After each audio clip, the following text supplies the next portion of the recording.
et ils multiplient les comme ils sont beaux.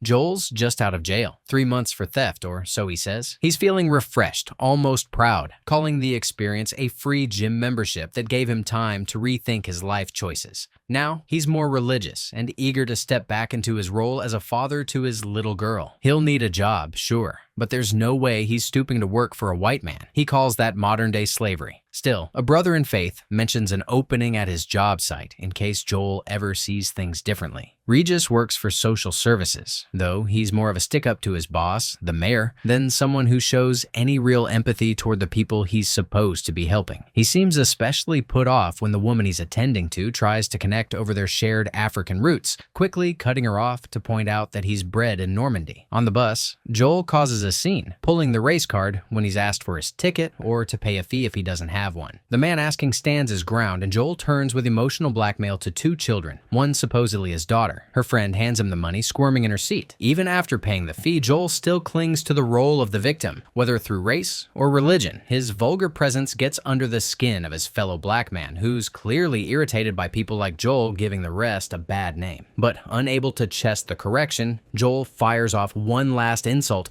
before flinging himself off the bus for absolutely no reason. Regis has his family in the car while he's going berserk over a beggar cleaning his windshield. His wife tries to calm him down, but he's deep in conspiracy mode, insisting it's not really a beggar but part of some mafia scheme for attention. Determined to prove his point, he steps out of the car and manhandles the guy, ripping off his shirt to reveal an incomplete arm. His wife and kids stare in horror, but all Regis does is climb back in with a fresh excuse. It's just the mafia again, cutting off arms now for extra sympathy. Joel gets home to his mother raining down curses and slaps after the stunt he pulled on the bus. She'd hoped prison would have taught him a thing or two, but he's still a thief, jobless, and a terrible example to his daughter. She keeps hitting him, relentless in her anger, and each blow makes him flinch and whimper, with tears welling up in his eyes. Finally fed up, she tells him to leave her house and not come back until he's found a job and a way to take care of his child. Meanwhile, Regis has just gotten off a call of his own. When his wife pushes, the man admits it was his uncle, calling to say Regis's father is close to kicking the bucket. Corinne's stunned. The woman didn't even know Regis's father was still alive, since the man had claimed he died years ago. His defense is that the man was never there for him, so as far as Regis is concerned, he might as well be dead. The man has no intention of attending the funeral either, and that's when Corinne snaps. The woman tells him he's going, or she'll have an affair. She's already up to her neck with the man he's become, and to drive her point home, the woman storms out, leaving Regis to fumble through his daughter's innocent questions about what kind of man her mother might be planning to cheat with. The brothers run into each other at the airport. It's been 20 years since they last met, and now, by chance, they're both on their way to see Dad. During the taxi ride, Joel starts to feel intimidated and slips into lying. The only real thing they have in common is that they both have young daughters. But Regis doesn't need to know that. Not when Joel can just claim he bought a house in Paris and owns a firm for the elderly after hearing how well Regis is doing. Their uncle Jocelyn ushers them to their father's deathbed, where they're introduced to a number of half-sisters they never even knew existed. With both sons finally present, their father offers a weak apology for being a lousy dad, but insists he's left behind a legacy they can hold on to. Jocelyn explains it's more than just a piece of paper. It's a certificate of manumission, the document that once freed their common ancestor from slavery, passed down through generations as a symbol of freedom and heritage. While Regis is ready to head home, Joel suggests they at least try to sell it to a museum for whatever it's worth. Regis has a better idea. He tears the paper in half so they can both have equal shares. A pointed mockery of their father's legacy. Joel takes it further, shredding his half entirely so their sisters can each get a piece. Unaware that their aunt is present and has witnessed the whole thing in stunned silence, the brothers burst into laughter over what they've done. Wordless and furious, she puffs smoke in their direction, silently casting a spell they'll come to understand soon enough. Regis is the first to stir awake and try to make sense of their surroundings. They're lying in the middle of a vast, grassy field, and for a moment both are convinced it's just Joel's marijuana intake messing with their heads. Joel still has his phone on him, but there's no signal. Before they can figure anything out, a shirtless man sprints past them, then another. Joel immediately senses danger and urges Regis to run, but the other man stays frozen, still trying to process what's happening. As 2 figures, one on horseback, approach, Regis tries to point out the direct direction the shirtless runners went. But mid-sentence, a gun cracks across the man's face, knocking him out cold. Joel doesn't fare much better. He's caught too by the horsemen, not standing a chance against the speed of a galloping animal. The brothers are locked in a cage and hoisted onto the back of a horse-drawn carrier. Joel, convinced the white men might be cops, pulls out his phone and starts filming the surroundings, determined to post it online so the world can witness the injustice being done to his race. Regis, trying to reason with what he assumes is an officer, barely gets a word out before a whip lashes, followed by a stern warning to keep quiet. The riders are taking their captives to the market, hoping to fetch a good price.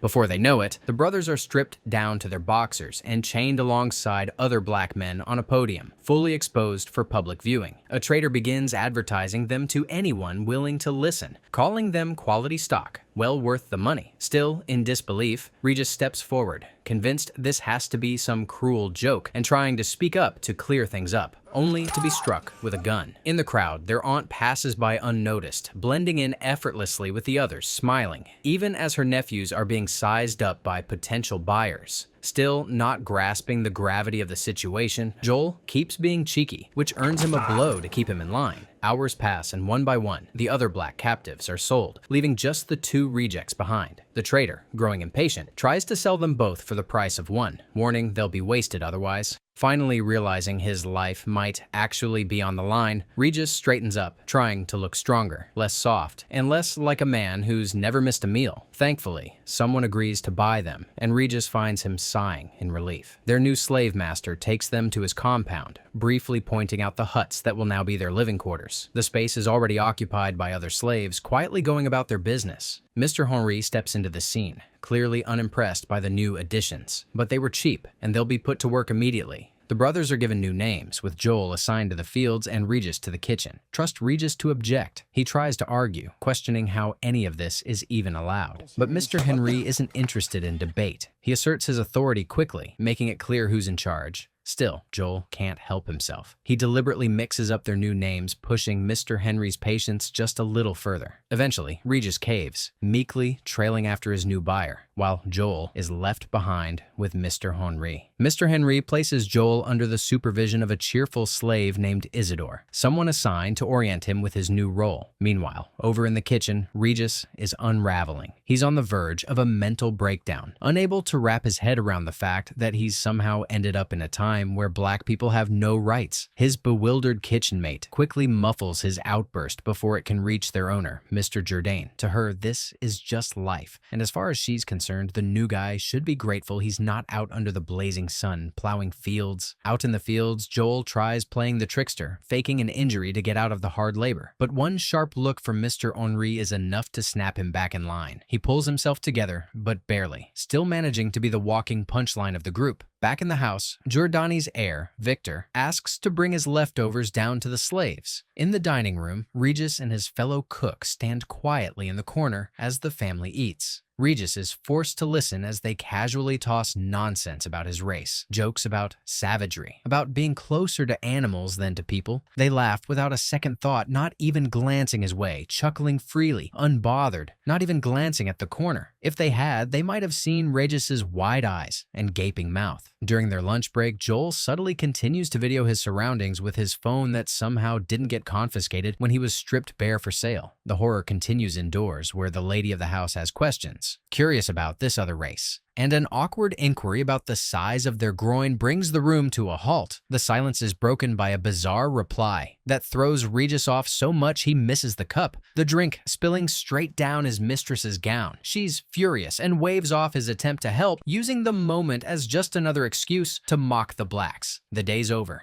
and the brothers reunite inside the hut they now share. They know they're somewhere in the 18th century. That much is clear, but how they got here in the first place is still a mystery. For Joel, none of that matters. What matters is getting out, because there's no way he's enduring another day of torture. Regis tries to poke holes in his escape plan, but Joel's unfazed. He's confident he'll breeze through it. And if Regis isn't coming, then that's on him. Mr. Henry stops by Mr. Jourdain's quarters to give a quick report. The day went according to plan, but he warns that Joel is a loose cannon, someone they might want to consider chaining. Mr. Jourdain, however, thinks more time will settle him down. Surely someone like Joel can't be that much trouble for a man like Mr. Henry. Meanwhile, Joel and Regis have made it only as far as the bushes behind the huts, but they're too loud and too unserious to get any farther. Joel pulling pranks when they should be laying low. Their little mission comes to an end when a masked face appears in the tall grass, sending both men screaming and bolting back to their hut, giving in to whatever fate has in store for them. Early the next morning, Joel is still defiant and needs a whooping just to get out of bed. Regis, of course, catches the heat by association. Before the day's labor begins, the slaves are gathered for a sermon by the missionary, and it marks Joel's second act of defiance for the day. He refuses to claim another man's faith when he already has his own. Mr. Henri handles it the usual way, but then Regis, inspired, decides it's his turn to speak up. He raises a point that earns some quiet nods from the others, pushing the missionary to save face by flipping to a random page in the Bible that supposedly justifies white supremacy. It should have worked. None of the slaves can read anyway, but Regis shatters the moment by proving that he can. He reads the passage aloud, exposing that it says nothing close to what the missionary claimed. The missionary sheepishly dismisses the sermon, so the slaves can get moving with their day. As usual, Mr. Henri oversees the slaves toiling in the sugarcane field when Joel strolls in gallantly, as though he owns the place, head high, strutting like he just purchased the entire plantation. When questioned, he casually claims he's only a few minutes late. Sensing the damage Joel is about to bring upon himself, one of the slaves rushes over to plead on his behalf, apologizing profusely. But Joel still hasn't accepted this as his reality. He scolds the man for speaking for him, only to get shoved to the ground by Mr. Henri,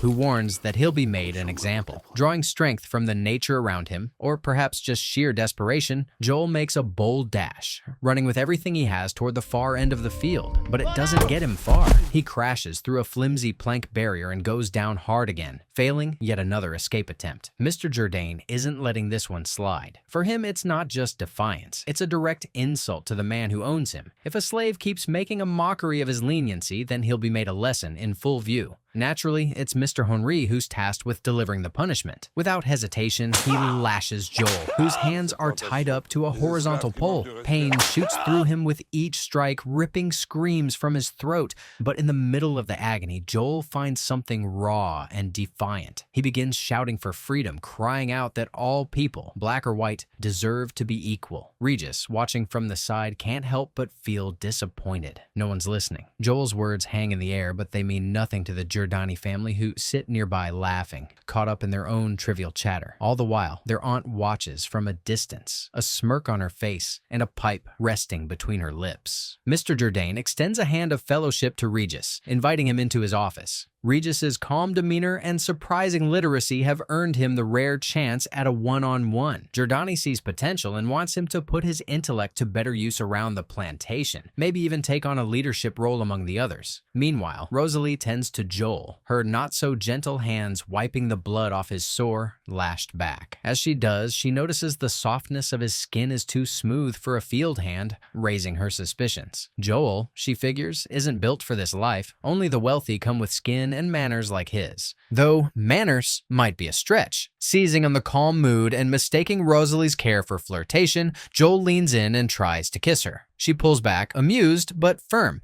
gently rebuking him. With a smile, she reveals she actually has a soft spot for someone else. Isidore, the cheerful field hand who, in her words, probably doesn't even know she exists. That's enough to send Joel sulking. Tired of hearing about Isidore, he deflects and starts complaining about everything he's missing from his real life, where things were, at the very least, fun. Elsewhere, Regis steps into his new role as Mr. Henry's assistant. His first stop is Joel's hut, but waking Joel up for work triggers nothing but laughter. Joel waves him off, amused and unimpressed, rolling over to go back to sleep. But Regis has a new card to play: authority. Without a word, he lifts Joel's urine bucket and dumps it on him. Message delivered. Later, Regis leads his team out for bridge repairs, and Joel is left stunned by this full-on transformation. Regis explains he's playing the long game. Gain the trust of the whites, learn the terrain, then make his move. It's all part of a bigger plan. Joel, grinning, gets it now, and he's proud. He's all in, though first, he'll just have to deal with Regis's new no-nonsense attitude. Mr. Henry doesn't hide his contempt for Regis's new role, not even a little. He despises it, and he grabs every opportunity to say so straight to Regis' face. But Regis, bold and unbothered, makes the unthinkable move. He walks right into Mr. Jourdain's quarters, barging in on his leisure time with family and associates. associates, dropping off a report about the day's work while casually throwing his fellow blacks under the bus, calling them lazy. Mr. Jourdain and the others exchange glances, wondering how someone can be so confident, yet so clueless. Regis doesn't catch on. He even joins their word game like he's earned a seat at the table. They mock him, so he tries to wow them by sitting at the piano and belting out a tune, proud of the display. But he misread the room. Slaves don't impress in that kind of way. At the next gathering, the lesson comes. Regis becomes the entertainment this time, whipped by Mr. Henri in front of everyone. The whites enjoy the sound of his screams, the blacks quietly watching, maybe even thinking the beating is overdue. And yes, their aunt is there too, pipe in mouth, watching as always. That's the moment everything breaks. Regis finally gets it. This plan isn't going to work. Not with people like this. So, without overthinking, he and Joel make their move. They slip through the gates, hiding in the back of Isaac's cart, noticed only by a curious white child. While Mr. Henry combs the fields, hunting them down, the cart keeps moving. Isaac well aware of the two men snoring behind him, but choosing to ignore it. Isaac eventually arrives at his destination, and Regis starts pleading for silence, but there's no need. If Isaac had any intention of turning them in, he would have done it already. Back at the estate, Mr. Jourdain isn't playing around. He sends out two of his most brutal men to track them down. His only instruction is they bring them back alive. Though with this particular pair, that's barely a reassurance, as their reputation for punishing runaways speaks for itself. Meanwhile, Isaac does what no one expects. He feeds them, lets them rest, and treats them like people, which only makes the brothers suspicious. But Isaac has his reasons. Being a Jew, he says, gives him a shared pain with black slaves. His people know what it means to be outcast for who they are. That's where things get a bit sticky. Joel, not the most careful with his words, keeps forgetting he's from the future, letting things slip. Regis tries to ground him, but Joel won't let go of the argument. He gets caught up debating who's had it worse, Jews or blacks. After a few name drops from Joel, names that'll mean something devastating in the years to come, Isaac lets the matter drop. With the slave hunters drawing closer, Isaac doesn't waste time. He frees them and slips them out through the back door, pushing them straight into the bush. Now on the run again, Regis and Joel sprint through the thick undergrowth, the chase behind them heating up. It's no longer just two men on their trail, it's two men and two dogs. And the pace is relentless. Breathless, the brothers stumble to the edge of a water body, just about ready to give up when they spot a small canoe tucked by the bank. Without thinking, they scramble inside and push off. Behind them, the slave hunters arrive just a minute too late, cursing themselves for the delay while the brothers paddle away, hurling insults over their shoulders.